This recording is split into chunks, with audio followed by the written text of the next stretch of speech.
वाहिगुरू जी का खालसा वाहिगुरू जी की फतेह। साहिब श्री गुरु ग्रंथ साहिब जी की हजूरी में जुड़े बैठे सतगुरु जी का अपना आपा गुरु खालसा साध संगत जीओ, अज का ये विशेष दीवान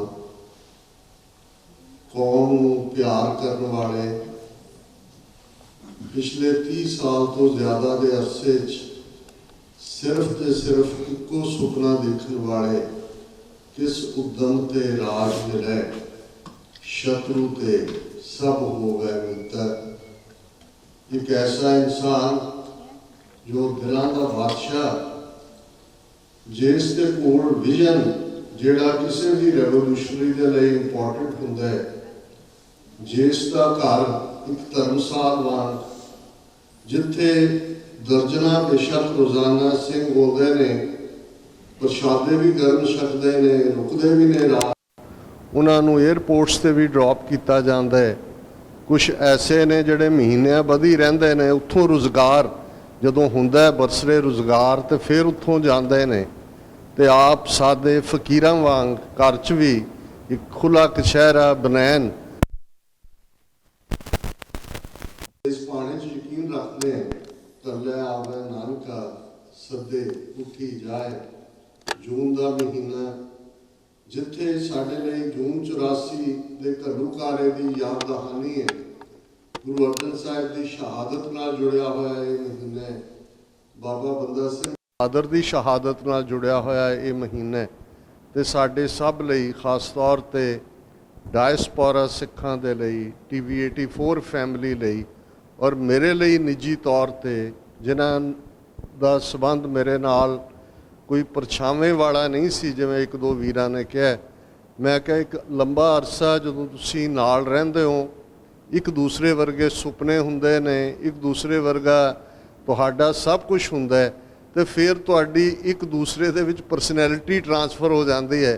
कई बार उन्होंने जोकिंगली कहना है, डॉक्टर साहब बोल के तुसीं हटदे हो तो लोग आके बधाई मैनू दे रहे होंदे ने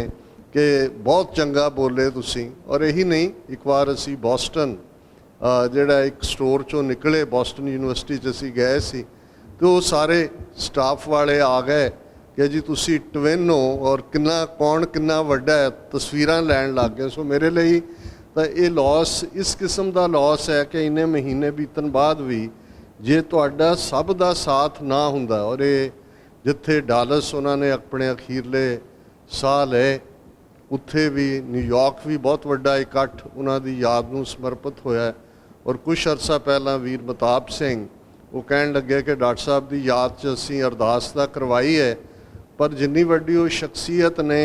साडा फर्ज बनता है कि असीं वर्जीनिया की संगत वालों भी कुछ करिए। तो उन्हां दे इस थॉट चों, ड्रीम चों, और फिर ये एफर्ट कि उन्होंने लिए जिवें वीर पवन सिंह होरां ने कहा कि TV 84 तो बिना उन्होंने कोई ख्वाब नहीं सी, कोई भी नहीं सी। उन्होंने कई बार कहना, डॉक्टर साहब मैं हुण डालस देखदा कारोबारी सिलसिले किवें तुसीं इहनूं चलाओगे, किवें होएगा। मैं कहा तुसीं फिक्र ना करो, ये तुहाडा ड्रीम जे सतगुरु ने चाह्या कि कई बार डॉन इंटरनेशनल के हवाले नाल गल हुंदी है, ये वो अंग्रेजी का अखबार सी जिहड़ा मुहम्मद अली जिन्हां ने फाउंड कीता सी। उन्हां ज़मानिਆਂ 'ਚ जदों अजे पाकिस्तान की कोई पॉसिबिलिटी नज़र नहीं सी आती, लेकिन अज भी डॉन एग्जिस्ट करता और उहदे ते हुंदा है कि फाउंडेड बाय कायदे आज़म मुहम्मद अली जिन्ना। तो मैं उन्होंने कहा जी फिक्र ना करो, ये जदों इस किस्म के प्रोजैक्ट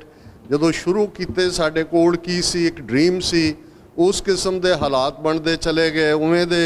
वीर नाल जुड़े, तो इन्ना वड्डा प्रोजैक्ट जिहड़ा लगभग 30 तो 35 हज़ार डॉलर महीने का एक्सपेंस है, जे असी 10 साल तो रोंदे धोंदे,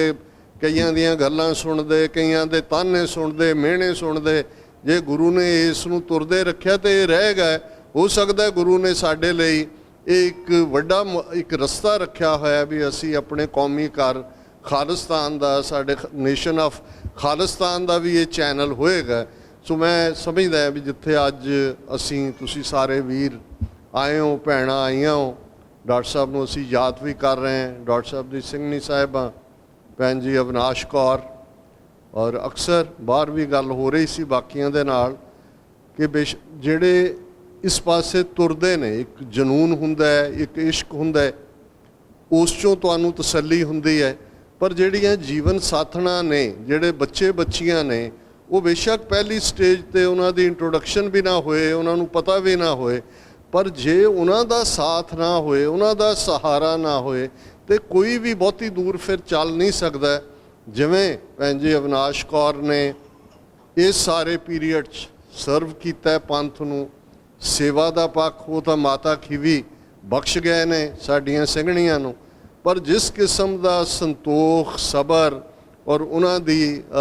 ਫਿਜ਼ੀਕਲ ਹਾਲਤ ਨੂੰ ਕਈ ਵਾਰ ਕਮਜ਼ੋਰ ਹੁੰਦਿਆਂ ਵੀ, ਜਿਵੇਂ ਹਰ ਹਾਲਤ ਕਦੇ ਮੇਰੇ ਲਈ 30 ਵਰ੍ਹੇ ਨਿਊਯਾਰਕ ਇਹਨਾਂ ਦਾ ਘਰ ਹੀ ਜਿਹੜਾ ਹੈ ਉਹ ਮੇਰਾ ਟਿਕਾਣਾ ਰਿਹਾ। ਮੈਂ ਕਦੇ ਉੱਚੀ ਬੋਲ ਨਹੀਂ ਸੁਣਿਆ। ਬੱਚੇ ਵੀ ਅੱਜ ਦੀਵਾਨ ਦੇ ਵਿੱਚ ਬੇਟਾ ਮਨਵੀਰ ਸਿੰਘ, ਹਰਵੀਰ ਸਿੰਘ ਜਿਹੜੇ ਉਹਨਾਂ ਦੀ ਲੈਗੇਸੀ ਨੇ, ਬੈਸਟ ਐਜੂਕੇਸ਼ਨ, ਇੱਕ ਮੇਅਰ ਆਫਿਸ ਨਾਲ ਕੰਮ ਕਰਦੇ ਨੇ, ਦੂਸਰਾ ਬੇਟਾ ਐਰੋਨੌਟਿਕ ਇੰਜੀਨੀਅਰ ਹੈ, ਔਰ ਛੋਟੀ ਬੇਟੀ ਜਿਹੜੀ ਆ ਨਹੀਂ ਸਕੀ ਬ੍ਰਹਮਜੋਤ ਕੌਰ, ਇਸ ਵੇਲੇ ਇੱਕ ਵੱਡਾ ਨੈਟਵਰਕ NBC TV ਚੈਨਲ, ਉਹਦੀ ਸਾਊਥ ਏਸ਼ੀਆ ਜਿਹੜਾ ਸੈਕਸ਼ਨ ਹੈ ਉਸ ਦੇ ਵਿੱਚ ਉਹਦਾ ਇੱਕ ਪ੍ਰੋਮੀਨੈਂਟ ਥਾਂ ਹੈ। ਪਿਛਲੇ ਦਿਨਾਂ 'ਚ ਕੁਈਨ ਦੀ ਡੈਥ ਹੋਈ ਐਲਿਜ਼ਾਬੈਥ ਦੀ, ਔਰ ਬ੍ਰਹਮਜੋਤ ਕੌਰ ਨੇ ਸਟੋਰੀ ਕੀਤੀ ਕੋਹਿਨੂਰ ਹੀਰੇ ਦੇ ਉੱਤੇ, ਔਰ ਇੰਨੀ ਜ਼ਿਆਦਾ ਉਹ ਰਿਕਮੈਂਡਡ ਸੀ 4 ਚਫੇਰੇ। ਤੇ ਮੈਂ ਉਹਨੂੰ ਕਿਹਾ ਬ੍ਰਹਮਜੋਤ ਨੂੰ ਵੀ, ਮੈਂ ਕਿਹਾ ਤੇਰੇ ਡੈਡੀ ਨੇ ਇੱਕ ਪਾਸੇ ਤਾਂ ਇੱਧਰ ਸ਼ੁਰੂ ਕੀਤਾ TV 84 ਦਾ, ਪਰ ਉਹਨਾਂ ਨੇ ਤੈਨੂੰ ਵੀ ਇਸ ਪਾਸੇ ਲਾ ਲਿਆ ਕਿ ਭਾਈ ਅੱਜ ਤੇਰੇ ਰਾਹੀਂ ਇਹ ਆਵਾਜ਼ ਉਸ ਆਡੀਅੰਸ ਤੱਕ ਵੀ ਪਹੁੰਚ ਰਹੀ ਹੈ, ਉਹ ਉਹਨਾਂ ਲੋਕਾਂ ਤੱਕ ਵੀ ਪਹੁੰਚ ਰਹੀ ਹੈ ਜਿਹੜੀ ਅਦਰਵਾਈਜ਼ ਸ਼ਾਇਦ ਸਾਡੇ ਵੱਸ ਦਾ ਰੋਗ ਵੀ ਨਹੀਂ ਹੈ। ਸੋ ਮੈਂ, ਕਿਉਂਕਿ ਮਨਵੀਰ ਸਿੰਘ ਹੋਰਾਂ ਨੇ ਕਿਸੇ ਇੰਪੋਰਟੈਂਟ ਅਪਾਇੰਟਮੈਂਟ ਲਈ ਅੱਗੇ ਜਾਣਾ ਵੀ ਹੈ, ਔਰ ਅਸੀਂ ਜਿੱਥੇ ਉਹਨਾਂ ਨੂੰ ਆਨਰ ਕਰਨਾ ਚਾਹੁੰਦੇ ਹਾਂ, ਭੈਣ ਜੀ ਅਵਿਨਾਸ਼ ਕੌਰ, ਬੇਟਾ ਮਨਵੀਰ ਸਿੰਘ, ਹਰਵੀਰ ਸਿੰਘ, ਉਹਨਾਂ ਨੂੰ ਸਿਰੋਪਾਓ ਦੇ ਨਾਲ, ਔਰ ਉਸ ਤੋਂ ਬਾਅਦ ਹਾਂਜੀ, ਸੋ ਉਹਨਾਂ ਨੂੰ ਵੀ ਅਸੀਂ ਹਾਂਜੀ ਥੋੜ੍ਹੇ ਜਿਹੇ ਭੈਣ ਜੀ 10-15 ਮਿੰਟ ਮਨਵੀਰ ਸਿੰਘ ਬੈਠਾ ਦੀਵਾਨ 'ਚ, ਹਾਂਜੀ ਥੋੜ੍ਹਾ 15 ਮਿੰਟ ਸਾਨੂੰ ਦੇ ਦਿਓ। ਉਹਨਾਂ ਨੂੰ ਸੰਗਤ ਵੱਲੋਂ ਆਨਰ ਕੀਤਾ ਜਾਏਗਾ, ਔਰ ਮੈਂ ਜਿਹੜੇ ਕੁਛ ਨੁਕਤੇ ਸਾਡੇ ਵੀਰਾਂ ਭੈਣਾਂ ਨੇ ਉਠਾਏ ਨੇ ਅੱਜ ਦੀ ਇਸ ਡਿਸਕਸ਼ਨ ਦੇ ਵਿੱਚ ਵੀ, ਜਿਹੜੀ ਖਾਸ ਤੌਰ 'ਤੇ ਮੀਡੀਆ 'ਤੇ ਫੋਕਸਡ ਹੈ, ਔਰ ਇਹਦੇ 'ਚ ਕੋਈ ਦੋ ਰਾਵਾਂ ਨਹੀਂ ਨੇ ਕਿ ਇੱਕ ਜ਼ਮਾਨਾ ਸੀ ਕਿ ਲੜਾਈਆਂ ਸਿੱਧੀਆਂ ਜੰਗ ਦੇ ਮੈਦਾਨ ਦੇ ਵਿੱਚ ਹੀ ਲੜੀਆਂ ਜਾਂਦੀਆਂ ਸੀ, ਲੀਕ ਖਿੱਚ ਕੇ। ਅੱਜ ਦੀ ਲੜਾਈ ਨੈਰੇਟਿਵ ਦੀ ਲੜਾਈ ਹੈ, ਜਿਹੜੀ ਮੀਡੀਆ ਦੇ ਵਿੱਚ ਲੜੀ ਜਾਂਦੀ ਹੈ। ਮੀਡੀਆ ਇੱਕ ਜ਼ਮਾਨੇ 'ਚ ਪ੍ਰਿੰਟ ਮੀਡੀਆ ਦੀ ਗੱਲ ਹੁੰਦੀ ਸੀ, ਔਰ ਬਹੁਤਿਆਂ ਨੂੰ ਯਾਦ ਹੋਏਗਾ ਅਸੀਂ ਜਦੋਂ ਲਫ਼ਜ਼ ਪੰਜਾਬੀ 'ਚ ਪ੍ਰੋਪੇਗੈਂਡਾ ਕਹਿੰਦੇ ਹਾਂ ਤੇ ਇਹ ਕਿਸ ਜ਼ਬਾਨ ਦਾ ਸ਼ਬਦ ਹੈ? ਜਰਮਨ ਲੈਂਗੁਏਜ ਦਾ ਸ਼ਬਦ ਹੈ, ਔਰ ਇਹ ਜਰਮਨ ਲੈਂਗੁਏਜ ਦਾ ਸ਼ਬਦ ਇਸ ਲਈ ਕਿਉਂਕਿ ਹਿਟਲਰ ਦੀ ਵਜ਼ਾਰਤ ਦੇ ਵਿੱਚ ਇੱਕ ਮਿਨਿਸਟਰੀ ਵੀ ਸੀ, ਪ੍ਰੋਪੇਗੈਂਡਾ ਮਿਨਿਸਟਰੀ, ਉਹਦਾ ਹੈਡ ਡਾਕਟਰ ਗੋਇਬਲ ਸੀ। ਅੱਜ ਵੀ ਜਦੋਂ ਕਹਿਣਾ ਹੋਏ ਕਿ ਕੌਣ ਕਿੰਨਾ ਵੱਡਾ ਝੂਠ ਹੈ ਤਾਂ ਉਹਨੂੰ ਕਹਿੰਦੇ ਨੇ ਗੋਬਲੀਅਨ ਲਾਈਸ। ਔਰ ਉਹਨੇ ਇਸ ਤਰੀਕੇ ਨਾਲ ਪ੍ਰੋਪੇਗੈਂਡੇ ਨੂੰ, ਕਿਉਂਕਿ ਉਦੋਂ ਰੇਡੀਓ ਦਾ ਜ਼ਮਾਨਾ ਸੀ, ਕਿ ਕਿਵੇਂ ਵਰਤਿਆ ਕਿ ਇੱਕ ਸਾਊਥ ਏਸ਼ੀਆ ਦੇ ਵਿੱਚ ਉਰਦੂ ਸ਼ਾਇਰ ਨੇ ਉਸ ਜ਼ਮਾਨੇ ਦੇ ਵਿੱਚ ਇਹ ਗੱਲ ਕਹੀ ਸੀ। ਪ੍ਰਿੰਟ ਮੀਡੀਆ ਦੀ ਗੱਲ ਚੱਲ ਰਹੀ ਸੀ, ਪ੍ਰਿੰਟ ਮੀਡੀਆ ਦਾ ਨੈਰੇਟਿਵ ਸੀ, ਗੋਇਬਲਸ ਨੈਰੇਟਿਵ ਸੀ ਕਿ ਖੀंचो ना कमानों को ना तलवार निकालो, गर तोप मुकाबिल हो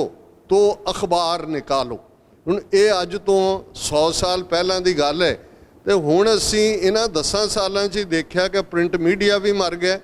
ਅਮਰੀਕਾ ਦੇ ਵਿੱਚ ਸਵਾਏ ਇੱਕ ਵਾਲ ਸਟਰੀਟ ਜਰਨਲ ਦੇ, New York Times, Washington Post, Los Angeles, ਸਭ ਸ਼ਿਕਾਗੋ ਟ੍ਰਿਬਿਊਨ, ਸਭ ਘਾਟੇ 'ਚ ਜਾ ਰਹੀਆਂ ਨੇ। ਔਰ ਇਹੀ ਨਹੀਂ, ਜਿਹੜੇ ਐਸਟੈਬਲਿਸ਼ਡ ਵੱਡੇ ਚੈਨਲ ਸੀ ਉਹਨਾਂ ਨੂੰ ਵੀ ਕਿਵੇਂ ਸੋਸ਼ਲ ਮੀਡੀਆ ਨੇ ਔਰ ਡਿਜੀਟਲ ਮੀਡੀਆ ਨੇ ਰਿਪਲੇਸ ਕੀਤਾ, ਔਰ ਕਿਸ ਤੇਜ਼ੀ ਦੇ ਨਾਲ ਇਹ ਸਾਰਾ IT ਸੈਕਟਰ ਦਾ, ਜਿਹਦੇ 'ਚ ਬ੍ਰਾਹਮਣਵਾਦੀਆਂ ਨੇ, ਹਿੰਦੂ ਤਵੀਆਂ ਨੇ ਬਹੁਤ ਅੱਗੇ ਜਾ ਕੇ ਕਿਸ ਲੈਵਲ ਦਾ ਡਿਸਇਨਫੋਰਮੇਸ਼ਨ, ਮਿਸਇਨਫੋਰਮੇਸ਼ਨ ਕੈਂਪੇਨ ਰਨ ਕੀਤਾ। ਆ ਕੁਛ ਮਹੀਨੇ ਪਹਿਲਾਂ ਇੱਕ ਇਨਵੈਸਟੀਗੇਸ਼ਨ ਜਿਹੜੀ NGO ਨੇ ਕੀਤੀ ਯੂਰਪ ਦੀ, ਡਿਸਇਨਫੋ ਲੈਬ ਦੇ ਥੱਲੇ, ਹੁਣ ਵੀ ਤੁਸੀਂ ਜੇ ਗੂਗਲ ਕਰੋਗੇ ਡਿਸਇਨਫੋ ਲੈਬ, ਤੇ ਉਹਦੇ 'ਚ ਉਹਨਾਂ ਨੇ ਲੱਭਿਆ ਕਿ ਭਾਈ ਇੰਡੀਅਨ ਇੰਟੈਲੀਜੈਂਸ ਰਾਹ ਨੇ 650 ਤੋਂ ਜ਼ਿਆਦਾ, ਓਵਰ 650 ਚੈਨਲਸ, NGOs ਔਰ ਬਾਕੀ ਸਾਰੇ ਨੈਟਵਰਕ, ਫੇਕ ਥਿੰਕ ਟੈਂਕ ਔਰ ਈਵਨ ਇੱਕ ਬੋਸਟਨ ਦੇ ਹਾਰਵਰਡ ਦੇ ਡੈਡ ਪ੍ਰੋਫੈਸਰ ਦੀ ਆਈਡੀ ਚੁਰਾ ਕੇ ਕਿਵੇਂ ਦੁਨੀਆ ਭਰ 'ਚ ਇੰਨਾ ਨੈਟਵਰਕ ਕ੍ਰੀਏਟ ਕੀਤਾ ਹੋਇਆ ਹੈ, ਉਹ ਸਪੈਨਿਸ਼ ਲੈਂਗੁਏਜ ਦੇ ਹੋਣ, ਇਟਾਲੀਅਨ, ਪੋਰਤੂਗੀਜ਼, ਉਹਨਾਂ 'ਚ ਕਿੱਥੋਂ ਤੱਕ ਜਾਂਦੇ ਨੇ, ਕਿਵੇਂ ਉਹਨਾਂ ਨੇ NGOs ਖੜੀਆਂ ਕੀਤੀਆਂ ਹੋਈਆਂ, ਕਿਵੇਂ ਉਸ ਡਿਸਇਨਫੋ ਲੈਬ ਨੇ ਈਵਨ ਜਦੋਂ ਕਸ਼ਮੀਰ ਦਾ ਸਟੇਟਸ ਖਤਮ ਕੀਤਾ 5 ਅਗਸਤ 2019 ਨੂੰ, ਕਿ ਕਿਵੇਂ ਉਹਨਾਂ ਨੇ ਯੂਰਪੀਅਨ ਮੈਂਬਰਸ ਆਫ ਪਾਰਲੀਮੈਂਟ ਦਾ ਇੱਕ ਡੈਲੀਗੇਸ਼ਨ ਸਪਾਂਸਰ ਕੀਤਾ ਕਸ਼ਮੀਰ ਭੇਜਣ ਦੇ ਲਈ। ਔਰ ਇਹੀ ਨਹੀਂ, ਆ ਜਿਹੜੀ ਸੁਪਰੀਮ ਕੋਰਟ ਦੇ ਵਿੱਚ ਗੱਲ ਪਈ ਹੋਈ ਹੈ ਕਿ ਕਿਵੇਂ ਮੋਸਾਦ ਜਾਂ ਇਜ਼ਰਾਈਲ ਤੋਂ ਉਹਨਾਂ ਨੇ ਉਹ ਮਾਲਾਫਾਈਡ ਜਿਹਨੂੰ ਜਿਹੜਾ ਮਾਲ ਸਪਾਈਵੇਅਰ ਲਿਆ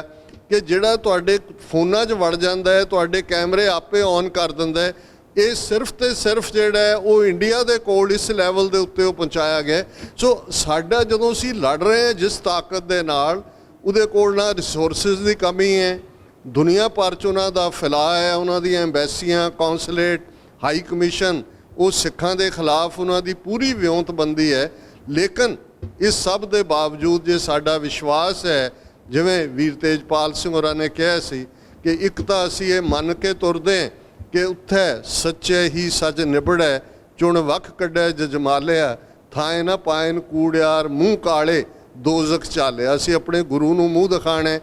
ਅਸੀਂ ਸੱਚ ਦੇ ਰਸਤੇ ਤੇ ਪਾਂਦੇ ਹਾਂ, ਸੱਚ ਦੇ ਉੱਤੇ ਹੀ ਸਾਡੇ ਰਾਜ ਦਾ ਕਨਸੈਪਟ ਹੈ। ਨਾਨਕ ਰਾਜ ਚਲਾਇਆ ਸੱਚ ਕੋਟ ਸਤਾਣੀ ਨੀਂਵ ਦੇ। ਇਹ ਜਿਹੜਾ ਰਾਜ ਹੈ ਇਹਦਾ ਕਿਲਾ ਸੱਚ ਦਾ ਹੈ, ਇਸ ਦੀ ਪੁਖਤਾ ਨੀਂਹ ਗੁਰੂ ਨਾਨਕ ਸਾਹਿਬ ਨੇ ਸੱਚ ਦੇ ਉੱਤੇ ਰੱਖੀ ਹੈ। ਇਹ ਸਾਡੀ ਤਾਕਤ ਹੈ। ਪਰ ਇਸ ਗੱਲ ਦਾ ਵੀ ਧਿਆਨ ਰਹੇ, ਔਰ ਜਿਹੜੀ ਜ਼ਰੂਰੀ ਗੱਲ ਹੈ, ਇੱਕ ਉਰਦੂ ਦੇ ਸ਼ਾਇਰ ਦਾ ਇਹ ਕਹਿਣਾ ਹੈ ਕਿ ਐ ਜ਼ਰ ਤੂੰ ਖੁਦਾ तो नहीं वालेकिन वा खुदा से कम भी नहीं। क्या पैसे तू रब ते नहीं पर रब दी सौं रब तो घट भी नहीं। ऐ जर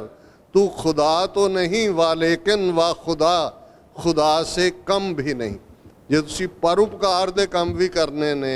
सरबत दा भला भी करना है, तो वो तुहाडे रिसोर्सिस नाल जुड़िया होया, तुहाडे धन नाल जुड़िया होया। और असीं ਤੁਹਾਡੇ ਸਭ ਦੇ ਸ਼ੁਕਰਗੁਜ਼ਾਰ ਹੈ ਕਿ ਤੁਸੀਂ ਆਪਣੇ ਰੁਝੇਵਿਆਂ ਵਾਲੇ ਵਕਤ 'ਚੋਂ ਵੀ ਵਕਤ ਕੱਢ ਕੇ ਆਏ ਹੋ। ਪੈਸੇ ਤਾਂ ਬਹੁਤ ਵਾਰ ਆਪਣੇ ਕਿਸੇ ਨੂੰ ਦਿੱਤੇ ਮੰਗਣੇ ਔਖੇ ਹੁੰਦੇ ਨੇ, ਤੇ ਸਾਡੀ ਸਾਰੀ ਟੀਮ, ਭਾਈ ਨਰਿੰਦਰ ਸਿੰਘ ਜੀ, ਭਾਈ ਬਲਵਿੰਦਰ ਸਿੰਘ ਚੱਠਾ, ਵੀਰ ਮਤਾਬ ਸਿੰਘ, ਔਰ ਸਾਰੇ ਜਿਨ੍ਹਾਂ ਨੇ ਇਹ ਸਾਰੇ ਪਿਛਲੇ ਦਿਨਾਂ ਦੇ ਵਿੱਚ ਹਰ ਇੱਕ ਤੱਕ ਪਹੁੰਚ ਕੀਤੀ ਆਪੋ ਆਪਣੇ ਢੰਗ ਦੇ ਨਾਲ, ਤੁਸੀਂ ਜਿਹੜੇ ਆਏ ਹੋ, ਤੁਹਾਡੀ ਸ਼ੁਕਰਗੁਜ਼ਾਰੀ ਹੈ ਸਾਡੇ ਵੱਲੋਂ। ਔਰ ਇਸ ਗੱਲ ਦੀ ਅਸੀਂ ਆਸ ਵੀ ਕਰਦੇ ਹਾਂ ਕਿ ਇਸ ਸੱਚ ਹੱਕ ਇਨਸਾਫ ਦੀ ਆਵਾਜ਼ ਨੂੰ ਜਾਰੀ ਰੱਖਣ ਦੇ ਲਈ ਤੁਸੀਂ ਇਵੇਂ ਹੀ ਮਦਦਗਾਰ ਹੋਵੋਗੇ। ਔਰ ਮੈਂ ਭਾਈ ਨਰਿੰਦਰ ਸਿੰਘ ਜੀ 10 ਮਿੰਟ ਦਾ ਕੋਈ ਪ੍ਰੋਗਰਾਮ ਹੋਰ ਹੈ, ਉਸ ਤੋਂ ਬਾਅਦ ਅਸੀਂ ਪਰਿਵਾਰ ਨੂੰ ਸੰਗਤ ਵੱਲੋਂ ਸਨਮਾਨਿਤ ਕਰਾਂਗੇ। ਔਰ ਸਾਡੇ ਲਈ ਇਹ ਵੀ ਫਖਰ ਵਾਲੀ ਗੱਲ ਹੈ ਕਿ ਸਾਡੇ ਕੌਮੀ ਸ਼ਹੀਦ ਭਾਈ ਚਮਕੌਰ ਸਿੰਘ ਡਾਲਾ, ਉਹਨਾਂ ਦੇ ਪਿਤਾ ਜੀ, ਭੈਣ ਜੀ ਵੀ ਦੀਵਾਨ 'ਚ ਮੌਜੂਦ ਨੇ। ਉਹਨਾਂ ਨੂੰ ਵੀ ਅਸੀਂ ਜਿਹੜਾ ਉਹਨਾਂ ਰਾਹੀਂ ਆਨਰ ਹੋਏਗਾ। ਔਰ ਬਾਕੀ ਵੀ ਅਸੀਂ ਉਦੋਂ ਚਾਹਾਂਗੇ ਕਿ ਵੀਰ ਦਵਿੰਦਰ ਸਿੰਘ ਜੀ ਔਰ ਕਮੇਟੀ ਮੈਂਬਰਸ ਵੀ ਹੋਣ, ਤਾਂ ਕਿ ਦੇਖੋ ਇਹ ਇੱਕ ਲੈਗੇਸੀ ਹੈ। ਉਹ ਚਲੇ ਗਏ ਡਾਕਟਰ ਸਾਹਿਬ,